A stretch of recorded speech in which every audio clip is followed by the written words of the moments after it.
सध्या सगळ्यांचं लक्ष आहे ते म्हणजे गृहराज्यमंत्री आणि त्यांचे वडील या दोघांवर टीकेकडे।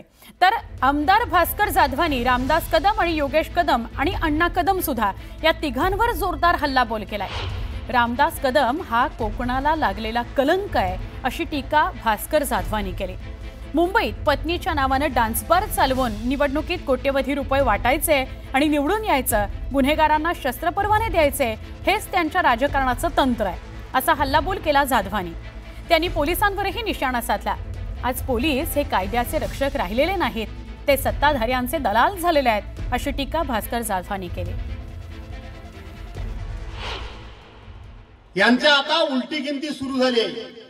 छमछम बंद झाला, पोरग्यानी तिथे खुन्याना मारामारी करण्याना, जे जेलमध्ये गेले त्यांना रिव्हॉल्वरचं लायसन द्यायला लागलाय। पैसा घ्या आणि काही करा, त्यांना काय ते खुनी, ते हप्ते गोळी करणारे, ते लोकांना वाटेल तेवढे लुटणारे, ते नाही अधिकाऱ्यांनी दिलं ना, चल तुला घेतो, तुझी किंमत सांग किती आहे ती, तुला देऊन टाकतो।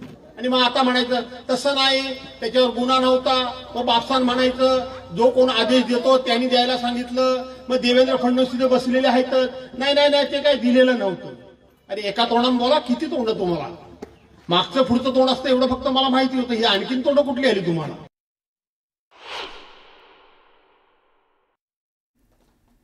रामदास कदमासारखा लाचार, रामदास कदमाकरता सत्य करता हलकट आणि चारित्र्य नसलेला माणूस मुव्या महाराष्ट्रामध्ये शोधून सापडणार नाही। हा आमच्या कोकणाचा कलंक आहे, कलंक आहे। राजकारणाकरता आपली कितीपत आपण आपली सगळी इज्जत धुळीला मिळवायची। मी संजय कदमांबद्दल काही म्हणजे मला संजय कदमांना गरज होती, त्यांचा नाईलाज झाला, ते पाठीमागे भले लागले असतील ताई। यांनी कसा घेतला त्याला बरोबर, यांनी कसा घेतला?